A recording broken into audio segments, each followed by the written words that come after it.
அனைவருக்கும் வணக்கம். ஓய்வு பெற்ற உயர்நீதிமன்ற நீதியரசர் திரு ரோஹின்டன் நாரிமன் அவர்கள் பல அற்புதமான கருத்துக்களை பல மேடைகளிலே முழங்கி வருகிறார். அதில் அவர் உதிர்த்த முத்து ஒன்று என்ன அப்படின்னா, இந்த பொருளாதார அடிப்படையிலான இடஒதுக்கீட்டிற்கு எதிரானது. நாம் அனைவரும் அறிந்தது திமுக மட்டும்தான் இந்த இடஒதுக்கீட்டு பொருளாதார அடிப்படையிலான உயர் ஜாதி இந்துக்களுக்கான அந்த இடஒதுக்கீட்டை தொடர்ந்து எதிர்த்து வந்தோம். அதை நம்முடைய அரசியல் சாசன சட்டத்திற்கு எதிரானது என்பதை எடுத்துரைத்தோம்.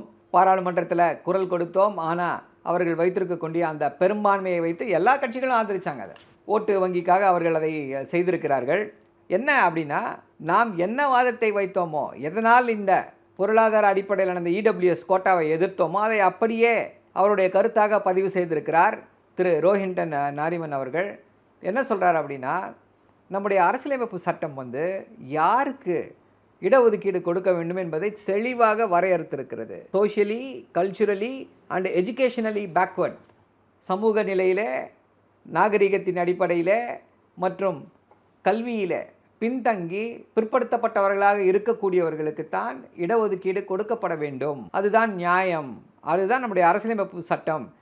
ஏன் இவர்களுக்கு இந்த இடஒதுக்கீட்டை கொடுக்குறோம் அப்படின்னா, அவர்களுடைய அந்த சாதியை காரணம் காட்டி, அவர்களுடைய பிறப்பை காரணம் காட்டி, அவர்களுடைய சமூக நிலையை காரணம் காட்டி இவர்களுக்கு வாய்ப்புகள் மறுக்கப்பட்டு வந்தது. கல்வியில் வாய்ப்புகள் மறுக்கப்பட்டது, நாகரிக வளர்ச்சியிலே வாய்ப்புகள் மறுக்கப்பட்டது, சமுதாயத்திலே வாய்ப்புகள் மறுக்கப்பட்டது. ஸோ அவர்களுக்கெல்லாம் நீங்கள் வாய்ப்புகளை கொடுக்க வேண்டும் என்றால், எதனால் அவர்களுக்கு அந்த வாய்ப்புகள் மறுக்கப்பட்டதோ அந்த அடிப்படையில் மட்டும்தான் வாய்ப்புகள் கொடுக்கப்பட வேண்டும். அதுதான் இடஒதுக்கீட்டுடைய அடிநாதம், த டிஎன்ஏ ஆஃப் ரிசர்வேஷன். ஆனால் வரலாறில் ஒருத்தர் ஏழையாக இருக்கார் என்பதற்காக அவருக்கு வாய்ப்புகள் மறுக்கப்பட்டதாக எங்குமே இல்லை.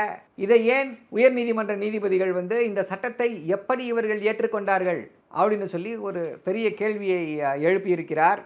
இதில் என்ன கொடுமை அப்படின்னா, இந்த பொருளாதார அடிப்படையிலான இடஒதுக்கீடு பார்த்திங்க அப்படின்னா யாருக்குன்னு பார்த்தீங்கன்னா வெறும் உயர் ஜாதி இந்துக்களுக்கு தான். இந்த பொருளாதார அடிப்படையிலான இடஒதுக்கீட்டை ஒரு பிசி ஹிந்துவோ, ஒரு எஸ்சி ஹிந்துவோ, ஒரு எஸ்டி ஹிந்துவோ, இல்லை வேறு இருக்கக்கூடிய ஒரு எம்பிசி ஹிந்துவோ இதை கிளைம் பண்ண முடியாது. கிறிஸ்டியன்ஸு உயர் வகுப்பில் இருக்கக்கூடிய கிறிஸ்டியன்ஸு, முஸ்லீம்ஸோ இதை எடுத்துக்கலாம் அப்படின்றாங்க. ஆனால் அவங்களாம் வெரி வெரி மினிஸ்கியூல் மைனாரிட்டி.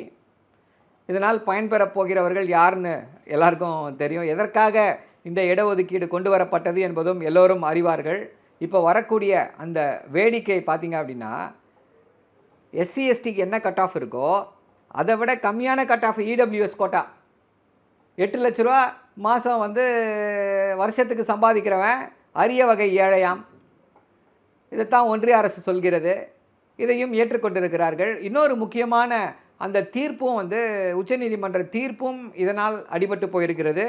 என்னன்னு பார்த்தீங்கன்னா, ஏற்கனவே பல முறை சொல்லியிருக்கோம், இந்திரா சாணி வழக்கு. அந்த இந்திரா சாணி வழக்கில் என்ன சொல்கிறாங்கன்னா, 50% மேலே இடஒதுக்கீடு செல்லக்கூடாது அப்படின்னு சொல்கிறாங்க. ஆனால் நீங்கள் ஆல்ரெடி 50% இடஒதுக்கீடு இந்தியா முழுக்க அமலில் இருக்குது. அப்படி இருக்கக்கூடிய சூழ்நிலை இப்போ மீண்டும் 10%, அது எங்கேருந்து போகும்? அதனால் பாதிக்கப்பட போவதும் ஒரு பிற்படுத்தப்பட்ட இந்து தான், ஒரு பட்டியலின இந்து தான், ஒரு பழங்குடி இனத்தை சார்ந்த இந்து தான் என்பதை தொடர்ந்து சொல்லிக்கொண்டே வருகிறோம்.